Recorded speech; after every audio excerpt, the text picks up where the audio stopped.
everything is energy particles, and it is our awareness that collapses energy into matter. So if our awareness can alter energy to collapse into matter, then we can truly create anything we want, because everything is energy.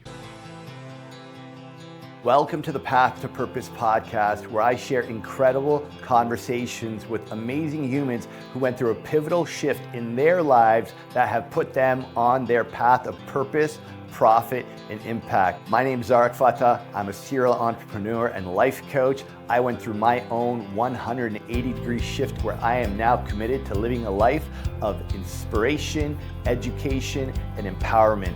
My intention is to share these conversations so they inspire you to also walk your path of purpose. So today's guest is someone who I met a couple of years ago, and he reached out to me when he realized his vibe was off. And over the last couple of years, we've traveled together, coached together, hung out together. We haven't danced together yet, no? Not like that. Not yet. Not that. I'm looking forward to sharing the story of Matthew Jerry Campoli. Oh, wow. Middle name too. Let's do it.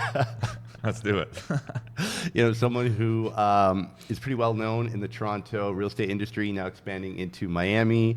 Someone who many other realtors in the city look up to.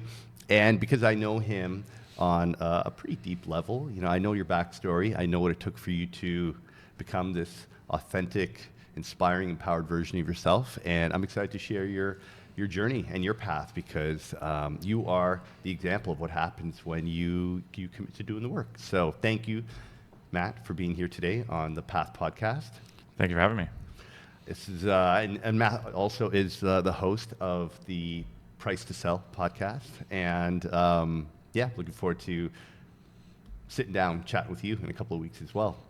I'm excited to have you again. Yeah, big podcast guy. So many times people that I speak to, they're like, Matt, I love his content. I love his messaging, and I just love how real and authentic he is. And people think that comes naturally. Yeah. But the truth is it takes something to get to that point where you can just open up and not give a shit and just be real. So, I'd love for you to just share a bit about, your backstory about, just kind of your origins and where did the journey of Matt Campoli begin? Yeah, so, thank you for having me. I love what you're up to. It's always a pleasure. Thank you. Working alongside you. And if you guys are looking for coaching out there, highly recommend it. I'll put that in there right now. Plug. But the origin story of Matt, so I came into this earth February 5th, 1992. Birthday's coming up on Monday, actually. Okay. Nice. I'll be 32 years old. Okay. Yeah, getting there. Young pup. Thank you. My mom and dad divorced when I was little, 3 years old. So I never knew them together, really. Just really blurry memories, I guess you can say, of our first house and then them together and things like that. And so I lived with my mom majority, saw my dad on weekends. And me and my mom grew up, she was always renting. So we did the basement apartment thing quite a bit. So we lived in my Nuna's basement for a bit. And you can imagine, they're 33 years old, my age actually, which is thinking about that. Mm-hmm. And have a kid, going through a divorce, obviously it's going to rip you apart a little bit. So my dad moved in with my grandparents, and my mom moved in with her mom. And we lived in the basement. And then we did an apartment thing. And they still put me in a private school. So I was pretty smart, actually. I got asked to skip a grade. So I guess you can call that gifted at the time. And then I just went down a whole other path after, but started off good in terms of knowledge, I think, smarts. Stayed with my mom majority of the time, but growing up, I lived in Vaughan. So pretty, nice suburban area, wealthy people, a lot of money in Vaughan for sure. So living in a basement was hard for me. And my dad just was in a typical regular sales job, and he was kind of in between different jobs. My mom was a teacher, but I never understood the financials. So I was always like, why the hell do I live in a basement? I was very embarrassed about that.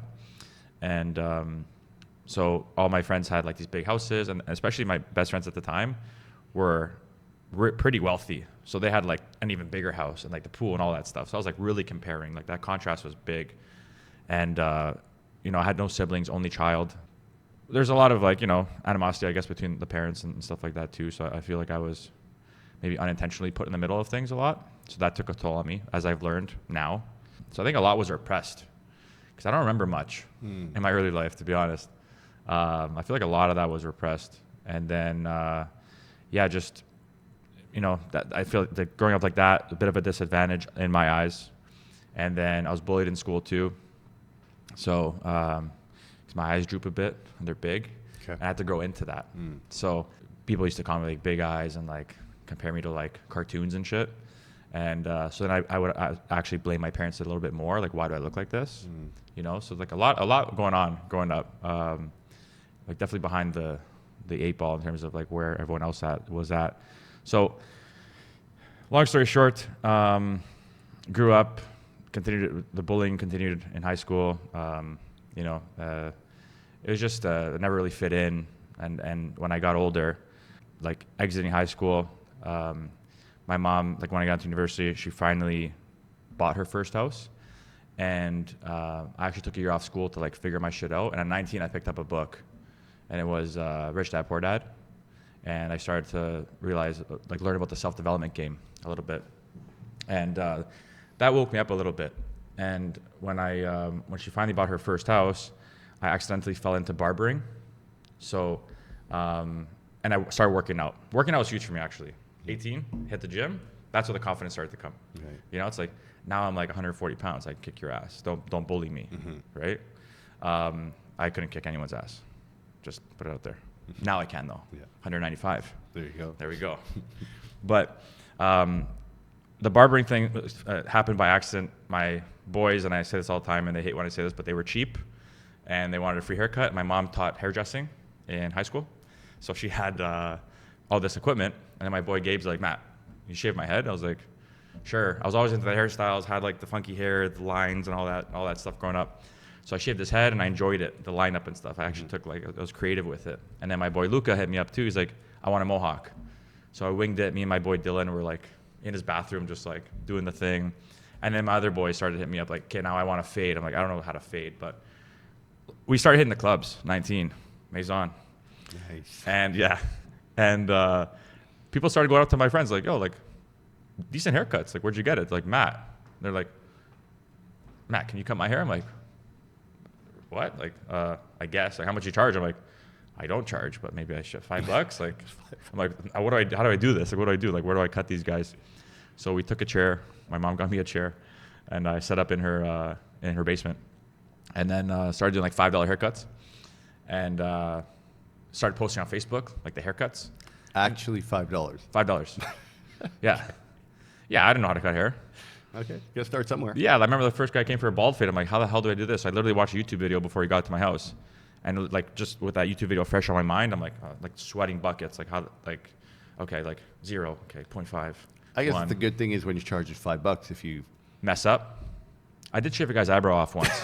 That was my only mess up. Actually, no, I've done worse. Okay. Done worse. But yeah, $5 can't complain. Your eyebrow's gone. Sorry, man. $5. So what that did was people started to really like start come to me, and like I got like this whole shift of energy. Like people started to need me now.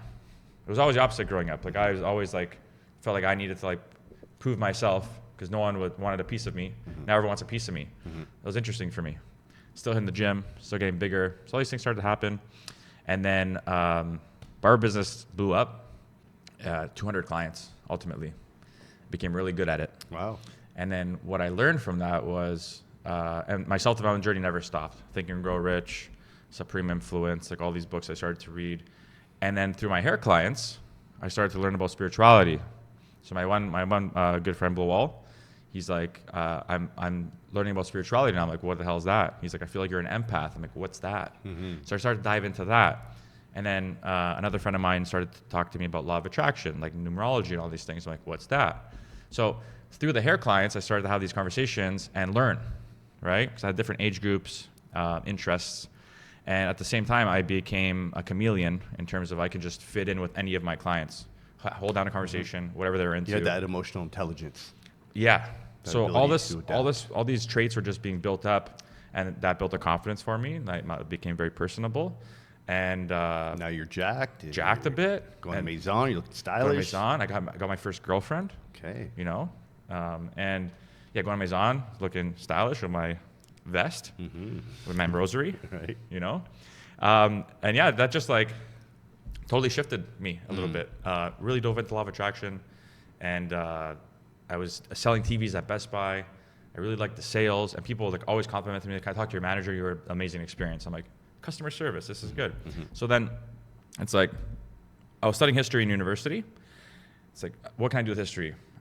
This new mind of mine started to question things. So I volunteered at my mom's high school because I was going to be a teacher. And first thing I did was ask the teachers I felt comfortable with, how much can you make? What's the max? They're like, X amount after 10 years. I was like, no, I can't do that. So I told my mom, like, no, this is not happening. I got to figure it out. So it's like, how can I leverage my network of 200 people? It's like, okay, I can either literally sell drugs out of my basement, run party buses from Vaughan to downtown, club promote. And when my mom bought her first house, when she pulled up to the house, I came for the showing, and the realtor pulled up and in his Mustang, and he starts showing the house, and she bought the house. So I'm like, what's this real estate job? Like, he literally did nothing, not knocking realtors, but like, he didn't do much. Right. It's like, hey, this is the kitchen, here's the bedroom, like obvious stuff. Yeah. So I checked commissions. I'm like, okay, commission-based model. I have all my friends are about to buy their first house. I'm gonna become a realtor and get ahead of it. So that's what I did. Got my real estate license. Didn't know what an interest rate was. No business experience at all. Just people experience. And here we are. Quite the fascinating journey from going from Vaughan, cutting hair in basement, to now, selling multi-million-dollar properties all over the GTA. Yeah, people biggest asset. Yeah. Yeah. Now, there's a few things you shared that I just want to go back to. First off, many parallels between your story and mine. Getting picked on, bullied, racism. Well, not so much racism, but not feeling as abundant. I grew up in Scarborough and grew up in a neighborhood with some pretty mean kids, in the projects and all that. Yeah. Your desire to go out and earn more than a teacher, your desire to become entrepreneurial, would you say that was a trauma response to the conditions that you grew up with? Like, where did you develop that mindset to want to push yourself and invest into your education and your personal development? Yeah, big time. So, I saw my parents struggle, right? And I kind of made a subconscious agreement with myself, like, I never want to be in this position. So I think it's the overcompensation of like becoming like a false self for like those inner child wounds, right? And putting on this face of overcompensation to like never experience those hit those traumas ever again. The financial struggle, the bullying, like it got to a point where anywhere I went, if people were just having a conversation and looked at me, I instantly thought they were making fun of me.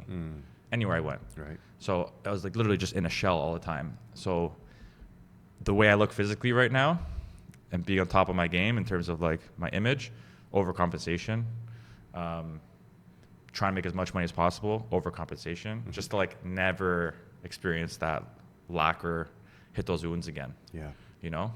Which I acknowledge now. Yeah. I have an awareness around that. So let me ask you, with the developing the false self, this identity to create a version of Matt that will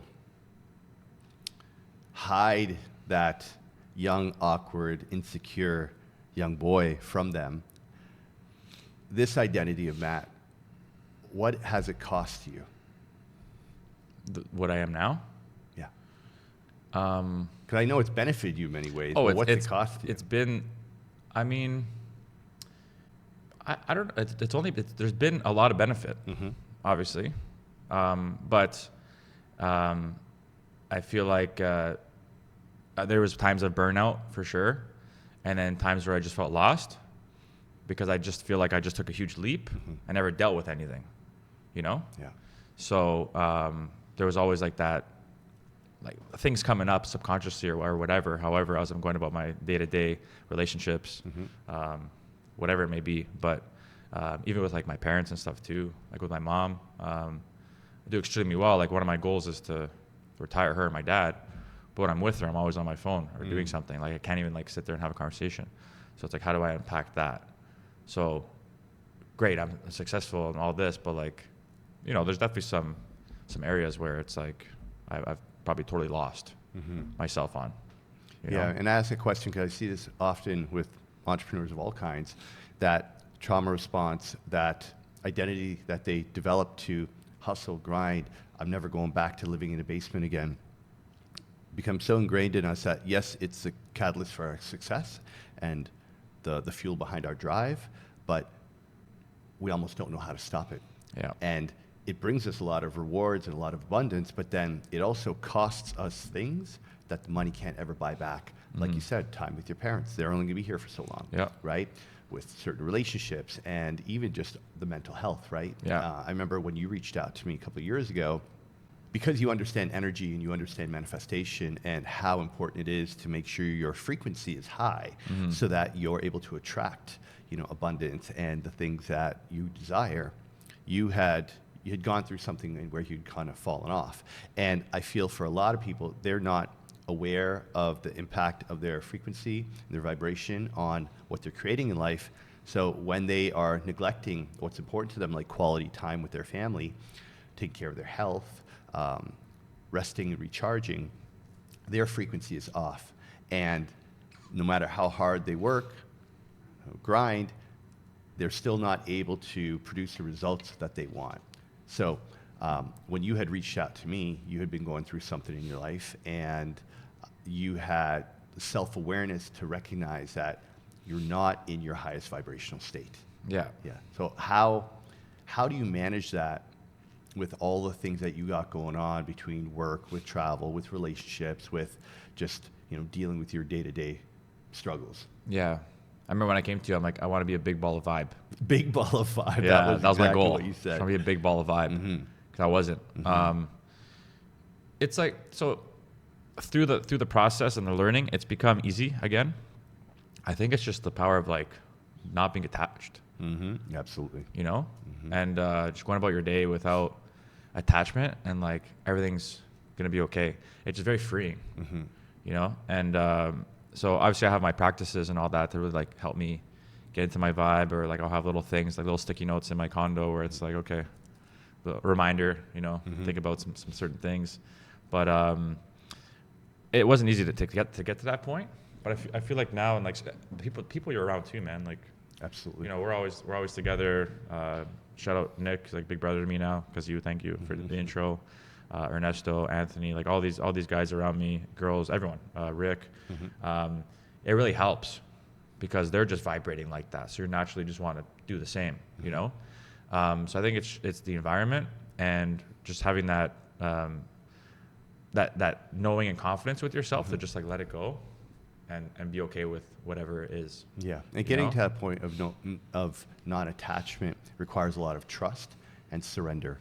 And it requires believing that God, universe, source, whatever name you want to call, you know, a higher power, wants us to win, wants us to succeed, and is ready to give us everything, has already given us everything that we desire. It's our belief that it's ours and trusting the process and being very driven, being very focused.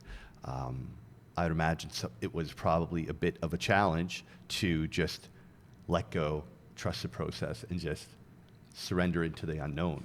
Because for guys like us, guys and girls like us, we want to know the plan. We want to know the formula as to how to get there, right? Yeah. So was there a certain incident or something that happened where the synchronicities just start to show up? I mean, when I was barbering and I started to learn about synchronicities, law of attraction, all that, I was, it was like 2016, 2017. There's this one podcast I always listen to too. Weird shit was happening, right? And in a good way. And I was like, this has to be like, there's no other way to explain this stuff. So that's when I really started to believe in it. And, you know, you go through my different peaks and valleys throughout my journey, but I've experienced so much of it that I just know It's undeniable. It's undeniable. And the more I study the Joe Dispenzas, all these different people, like the manifestations, and just really like every sort of visualization, manifestation, meditation that I do in the morning, it's around the same principles. And over time, I'm like, this is just the secret sauce here. Like, this is clearly how it works. Yes. Right? It's just like you think feelingly. I heard that the other day. Think feelingly. Think feelingly. Okay. I want to get that tatted on me, actually. But you feel your emotions. Like when you're thinking about that future you, like you feel it and you embody it. Yes. And everybody preaches that, right? Even, and you could take that from like ancient scriptures. Like it's just been around forever, so it's hard to deny. And then when you can tap into it and you actually see the results happening for yourself, it's like, I want more. Yeah. Yeah. And as Dr. Joe Dispenza says, the mind sets the intention. We're putting that message out to the universe, but then it's our heart that feels into the emotion of that outcome, visualizing yourself in that scenario. So for myself, I see myself with my wife, with my 2 kids. I see them in my prayer every morning. They're running to me with their arms open, and I can feel them hugging me and wrapping their little arms around me. I can feel that somatically. I can feel it emotionally. And energetically, I am shifting to that future version of me that has my children. And when you can visualize it and feel into it and call that experience to you, you are training your mind and body for that future. You're preparing yourself before it's happened. And everything is energy particles. And it is our awareness that collapses energy into matter. So if our awareness can alter energy to collapse into matter, then we can truly create anything we want, because everything is energy, right? And where people get stuck is they don't actually believe it's possible for them. So they can't connect to the visualization and feel into the emotions because they have a belief, a limiting belief or a blockage, an old story that has them not be able to see that it's real for them. And that's where the work is. Like when people think, oh yeah, just visualize and manifest and the secret, it is what it is. It's not that easy. You have to work through your shadow. You have to work through the dark shit that you've been through so that you can clear that away, so you can hold that vision so strong that there's no blockages to feel that emotion. Yeah. Right? I've done shadow work too. For me, is my limiting belief, I'm not enough. Yeah. Ultimately. Yeah. That's what it stemmed down Same. to. Yeah. I mean, as humans, I'm not lovable and I am not enough. Yeah. Those are our 2 worst fears. Yeah. Yeah. So, but what I can like sum it up for everyone listening. What I've learned is just like, you have your intention of where you want to be, and then that future you, what are you feeling? How is that person operating when you step into that future you? What are the feelings you're experiencing? All your emotions, and you just got to feel that throughout the day. Yes. And one thing I struggle with too is in the morning I would just do my meditation, finish, go to the gym, and go through my day and think, oh cool, I manifested today. I manifested, but 90% of my day I was stressed. Deals weren't going well. People calling me off the hook. All these things happening that brought forward my triggers of like lack, financial stress, all this shit. So I'm operating in that for 90% of the day, but thinking that first 10% is enough to manifest. Yeah. So throughout the day, I make sure to just like take a step back, sit with myself, and again, think about that future me and how am I feeling when I am attain this goal, have everything I want. Yeah. And keep that consistent throughout the day. So then that ups the vibe too. Yeah. Right. And what I've found to be very helpful is when challenges do happen, if a deal doesn't go through or a client cancels or whatever it could be, I always ask myself, okay, what is God trying to teach me right now? Or what is God saving me from right now? What is the lesson for me to learn here? If this client canceled or something went sideways with the project, okay, so either God is throwing me a curveball because that's not meant for me, or there's something for me to learn here that is going to help me to evolve and elevate, in what I do. And when you could look at every like quote unquote negative experience as a necessary lesson that's being provided to you for you to grow and evolve, again, then you can have gratitude for it rather than being resentful. Be like, why the fuck, how'd that happen? Okay, there's a lesson here. Let me like drop in. Let me feel into this lesson. Okay, that makes sense. And sometimes you may not get the lesson right away, but that's when trust and non-attachment is required to say, okay, this sucks right now. I think this sucks. Yeah. And I don't know why it's happening, but I'm going to breathe And I'm just going to trust that for whatever reason, this is happening for my highest good. Yeah. And I'm just not going to let it throw me off. And of course, it takes time, it takes practice, it takes the mindset to shift to that. But that is how I have learned to maintain that high vibrational energy by shifting to an empowering perspective, Yes. right? And it takes time, because often somebody says something, or something happens that all of a sudden, as you said, that emotional reaction of, but my money, or why are they doing that to me? That emotional reaction causes that pain to come out. And that's why doing the shadow work and doing the inner work to resolve those wounds, as they say, our triggers are our teachers. Yeah. So when we get triggered, okay, what is the story that I'm making up about the situation? What is the belief I have? Okay, well, when did I develop that belief? Because is this belief even true? Oh no, of course it's not true. I got bullied in the schoolyard in grade 3, but those were a bunch of kids that were angry. I don't need to get bullied anymore. I don't need to feel that way, right? So it's about being able to step away from that emotional reaction, pause, and then look at the situation from an elevated level of consciousness. Yeah. And unpack it. Yeah. Big. It's, it's easier said than done. Yep. But with practice, it just becomes second nature. There's a quote by Viktor Frankl I quote all the time. It says, between the stimulus and the response, there is a pause, there's a space. And in that pause lies our growth and our freedom, right? Because when we emotionally react, sometimes we say things we don't mean. Sometimes we do things that don't align with that future version of ourselves. Yeah. And then we go into regret and shame and guilt. So we're giving away our growth, we're giving away our power, our freedom.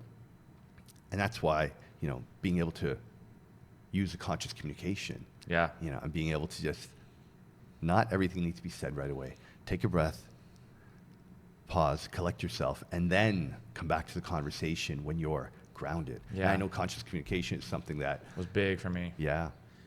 And it's not a boxing match, it's a dance. Yes, Yeah. exactly. Yeah. But yeah. and then the other thing too is like sometimes you're talking to someone, you just can't control that. There's nothing you can do to change how they are. No. So you have to be aware of that too and accept that too, because you might want to like fight them and argue with them, but they're Yes. just like in their ways, and it's like, Yeah. you know what? Yeah. Just like unconditional. Yeah. It's fine. I accept you how you are. Yeah. And, going back to a boxing match, like, sometimes the guy's up on the ropes and just swinging and swinging and swinging and swinging. Eventually he's going to tire out. So in that situation, you can just keep asking questions, keep listening, stay curious, hold space for them. And then once they've said everything they've needed to say, then you can engage, and then Yeah. you can share, and then you can, you don't have to agree with the person, but you can choose to understand them. And then in understanding that person, you can have compassion and empathy for where they're at. Because obviously when you're in this work, you're on the path, you are, let's say, of an elevated consciousness, and you have these tools, it's up to us to be in our highest self, regardless of how that person's behaving. Now, of course, if they're crossing your boundaries, if they're being offensive, if their energy is toxic for you, then it's necessary to set those boundaries and step away. However, it's in our leadership of being conscious and being empathetic and holding space for them that we can also inspire them to want to shift as well. Yeah. Because many people don't do this work because they don't understand it, or they're just so caught up in their programming, trapped in their wounds, that they don't even know what it means to go within, to face their shadow, to know that life can be different. Yeah. Right. It's important. So I would love to know, like, what does your morning routine, what is your I guess, process that allows you to kind of start your day in an empowered way, carry it on, like how, for somebody who's listening or watching this who says, yeah, I'd like to kind of begin my path as well, like what would be some of the starting points for them? Yeah, like it's not like I woke up one day and read an article on a Right. morning routine and I'm like, okay, that's what I'm going to do. It's just, I kind of pieced mine together over time, taking from different things. So listening to like Tony Robbins or the Joe Dispenzas, or I had the 5-minute journal, and I just knew kind of what my setup needed to be. During COVID was the most interesting and biggest growth for me because I had time. Mm-hmm. Real estate was off. It was on hold. No one was doing anything. No other realtors were selling houses. I wasn't scared. Like, I was like, okay, cool, I can chill. Mm-hmm. Every morning, 2 hours. You can ask my mom. I didn't leave my room. I literally just meditated and did like crazy ass like visualizations. I uncovered so much that I tapped in so hard that I began to like, I'm not even kidding, I think I started to download shit. When I was writing, things were just going. Yeah. You know? So that was like a huge spiritual thing for me. Like, I'm like, holy shit, I'm really tapped in right now. Obviously because I had the time and no distractions. But what I've done for myself over time, so what I'm saying is like, it's not a one stop, one all be all, whatever, for how you need to do your morning routine. You find what works for you. And for me, I just wake up early. I try not to go into my phone right away, and I'll just put on a meditation, usually guided, but it's visualizations. Mm-hmm. So a quick 25, 30-minute visualization meditation, and just tapping into my future self, embodying those emotions. I make sure I'm feeling it, holding my chest and stuff like that, always coming out with tears in my eyes. Mm-hmm.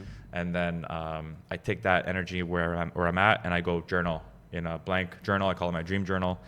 And I just literally write out affirmations I've developed over time, and then what the future me looks like. And then at the end of my journaling, it's all the feelings I'm feeling, which again just reinvigorates mm-hmm. all the emotions in my body as I'm ending. And it's just like my words get bigger. I start writing in capitals. Mm-hmm. Like I start, drawing things, and it's just a really cool feeling. And then I'm done. And I go work out, have a nice espresso. Yeah. Pet my cat, hit the gym. But that's my mornings. So your process of journaling and just writing down all your thoughts in the coaching world, we call that the emotional dump. Oh. Okay. And when you're writing your emotions, are you also sharing, like, if you're feeling stressed, angry, sad? I do that separately in my notes. Okay. And my phone. So on my computer, I have a section where it's just a dump. Okay. And if I'm feeling triggered, like the stuff I'm aware of, if I'm really triggered or something's like really bothering me, I have to write it out. Yeah. I find that helps. Absolutely. So yeah, but that the morning journaling is strictly just manifestation. Got it. Goals, good energy, good emotions. Yeah. Okay. Because the concept of the emotional dump is often when we're feeling anxious, stressed, frustrated, sad, whatever, as men, and some women, but a lot of men, we keep that bottled up. Yeah. We don't speak to anybody about it. And when you journal about it and you write down, okay, I'm sad. Okay, what am I sad about?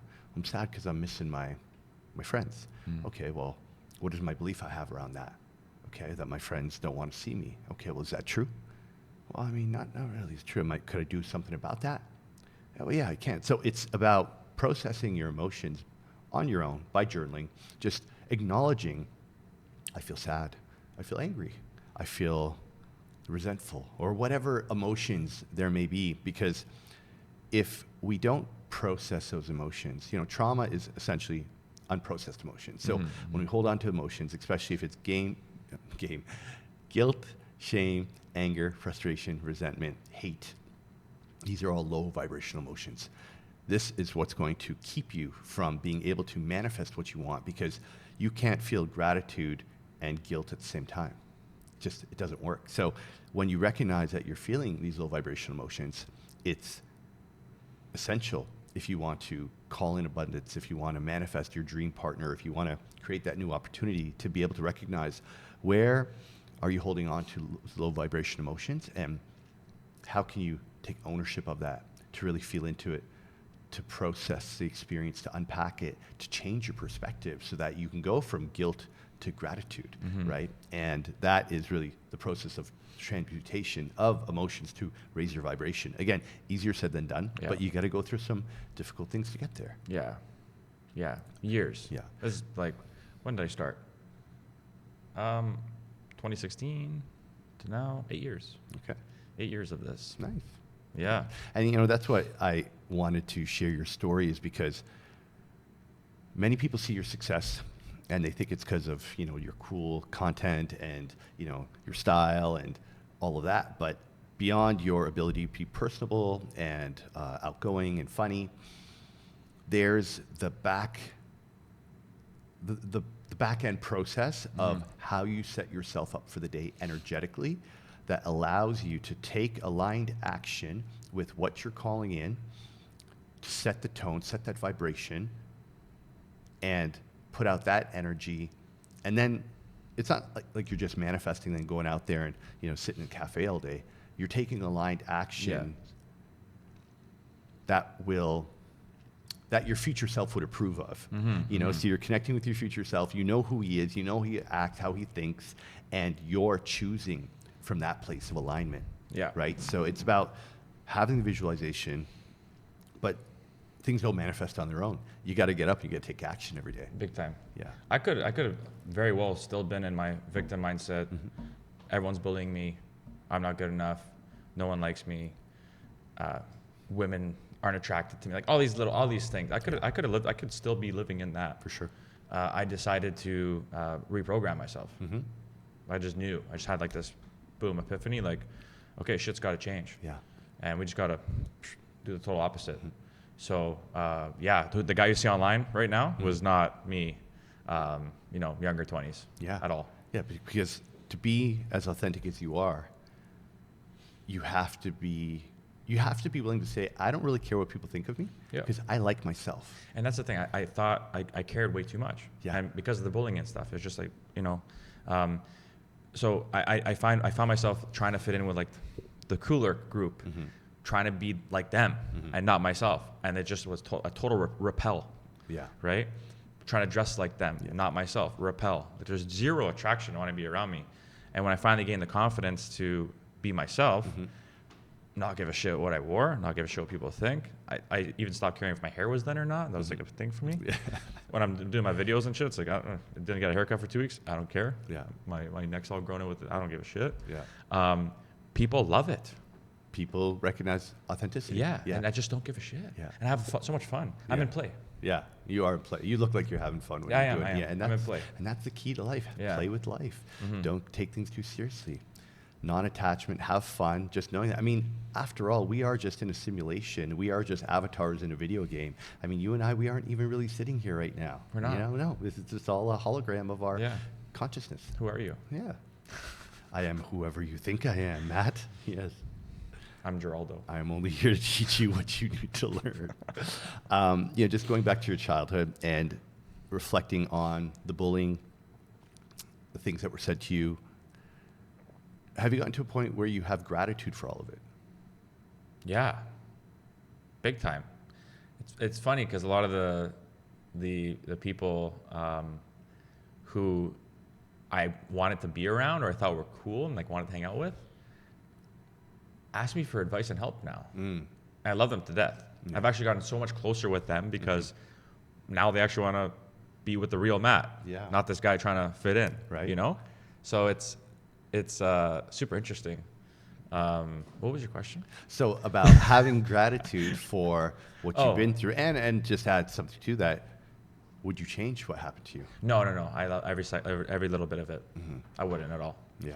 And now, like I said, I'm taking it under my control to change the lives of my parents too. Beautiful. Because, they were raised the way they were raised. They didn't have access to information we have today. It's just the time that they were brought up in this world, and it's not their fault. No. And they did the best they could. Did the best they could. Literally tried super hard. Yeah.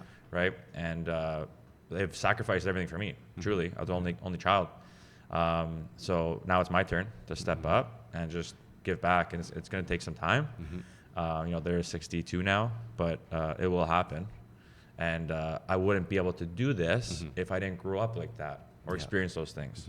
So I wouldn't change it for the world. Yeah, beautiful. Yeah.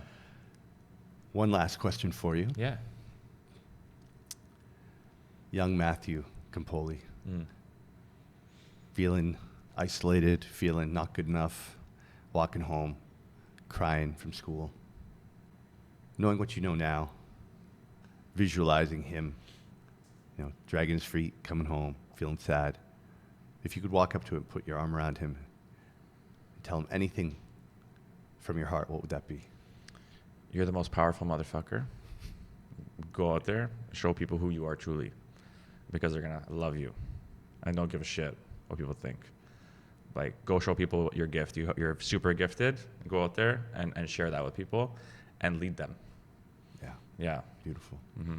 Yeah. You know, and to anybody out there listening or watching who's going through a tough time, or maybe your children are dealing with bullying, you know, kids can be mean. This is just a phase. This is just a year or two of your life. You know, these lessons, these challenges is what builds our character. It's what teaches us how to survive, how to adapt, how to evolve. And neither you or I would be where we are, if we hadn't gone through the bullying and not feeling good enough. But there comes a point where we need to take off the mask. We need to put that identity to rest and say, you know what? Thank you. You served me. You got me to where I am. But for me to get to my next level, I got to be the real me. Mm-hmm. And that's, I think, the beginning of the path is when you decide that I don't have to pretend to be someone else anymore. Yeah. I can just be me. Can I share something cool? Absolutely, of course. So that basement apartment I lived in, it got to a point where I was embarrassed to take the garbage out because I don't want people to see me coming from the side of the house and not the front. And I don't want people to walk by and see me come from the side of the house to take the garbage out, like this guy lives in a basement. The full circle story is I ended up selling that house. No way. With my sign on the lawn and my face right on the open so all the cars could see that this is my place. And it was crazy. Yeah, like I literally went from being embarrassed to live there to reconnect with my landlords a decade later to selling that house and like putting my face right on that lawn so everyone can see me when I didn't want anyone to see me in the past. So, yeah. Beautiful. Thanks for sharing your story, brother. Yeah, of course. Thanks for having me. Yeah, man. I'm sure many people are going to hear this story. They're going to learn about a different side of you that they, you know, don't see on Instagram. And I have no doubt that your story is going to inspire many others. So thank you for being on this beautiful path with me. You know, thank you for all the work that you do. And yeah, brother. Thank you for sharing everything with me because I wouldn't be here without you. So appreciate that, it. my man. Okay. If you enjoyed this podcast and you learned something valuable, then please hit subscribe so you don't miss the future episodes. I'd love it if you share this with a friend and leave us a review. Your feedback is so important to our growth. Thank you for supporting the Path to Purpose podcast. I appreciate you. I'll see you in the next episode.